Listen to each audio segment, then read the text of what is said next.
घमंड करने वालों देख लो। एक बार एक राज्य में एक तलवारबाज रहता था और उसकी तलवारबाजी के चर्चे दूर दूर तक थे। उसने अपने राजा को कई लड़ाइयाँ अकेले ही जिता दी थी। इसीलिए राजा ने उसे सेनापति की उपाधि दे रखी थी। लेकिन हम सभी जानते हैं कि वक्त बहुत बड़ी चीज़ होती है। वह धीरे धीरे बूढ़ा होने लगा, लेकिन इसके पास ये जो कला थी जो वह जानता था, उसे लगा कि बाद में ये किसी के काम नहीं आएगी। तो इसने सोचा कि क्यों ना ये किसी को सिखाया जाए। वह राजा के पास गया और कहा कि राजा साहब, जो ये तलवारबाजी का ज्ञान है मेरे पास, ये आप कैसे भी लोगों तक पहुँचाएं। मैं चाहता हूँ कि ये गुण मैं इच्छुक लोगों को सिखाऊं, क्योंकि राजा साहब उसे बहुत मानते थे। अगले दिन उन्होंने पूरे राज्य में ढिढोरा पिटवाया और सबको बताया कि हमारे राज्य के जो सबसे अच्छे तलवारबाज हैं, यानी कि हमारे राज्य के राज्यपति, वो आपको तलवारबाजी सिखाना चाहते हैं। आप लोग जो भी इच्छुक हो वो सेनापति से मिल लें।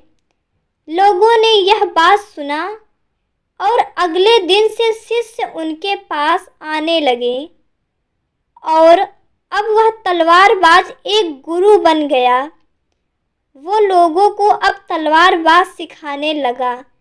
धीरे धीरे उसके शिष्य भी निपुण होने लगे।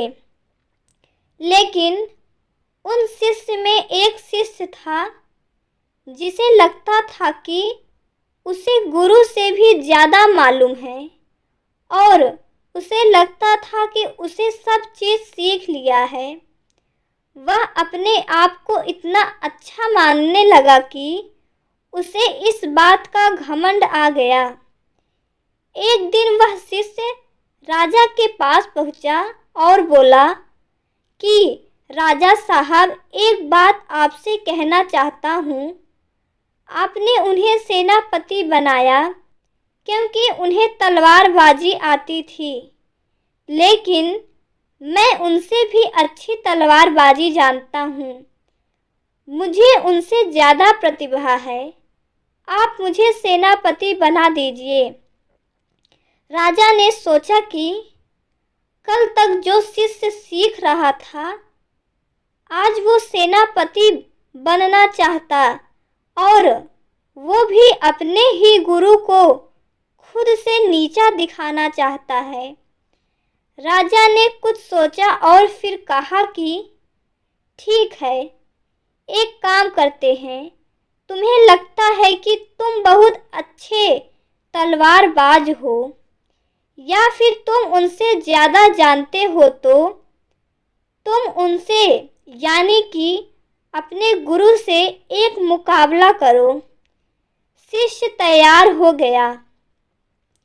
उस गुरु तक यह बात पहुंचाई गई कि कल तक जो आपका शिष्य था वो आपको चुनौती दे रहा है।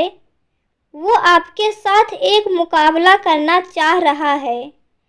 गुरु ने सोचा कि वाह, ये तो बड़ा कमाल निकला। गुरु ने भी उसकी चुनौती को स्वीकार कर लिया। जब शिष्य को ये बात पता चली तो वह घबरा गया। उसे लगा कि वह क्यों, जो गुरु थे वह मेरे से मुकाबला करने के लिए तैयार हो गए। अब उसे यह चिंता सताने लगी। उसे लगा कि शायद मेरे गुरु ने कुछ बात मुझे नहीं सिखाई। शायद कोई ऐसा चाल है जो उनके पास में है लेकिन मेरे पास में नहीं है और उसी से वह मुझे हरा देंगे। अब इसी चिंता में बात बढ़ने लगी। राजा ने मुकाबले की तारीख तय कर दी। अगले 7 दिनों के बाद मुकाबला था। शिष्य जो था वह गुरु पर नजर रखने लगा। वो छुप छुप कर गुरु को देखने लगा कि वह क्या कर रहे हैं। एक दिन गुरु जो था वह एक लोहार की दुकान पर गया और बोला कि तुम एक काम करो, 15 फुट की एक म्यान तलवार रखने की जगह बना दो। शिष्य ने ये बात सुना और अब वह चौंक गया और सोचने लगा कि मेरे गुरु क्या करने वाले हैं।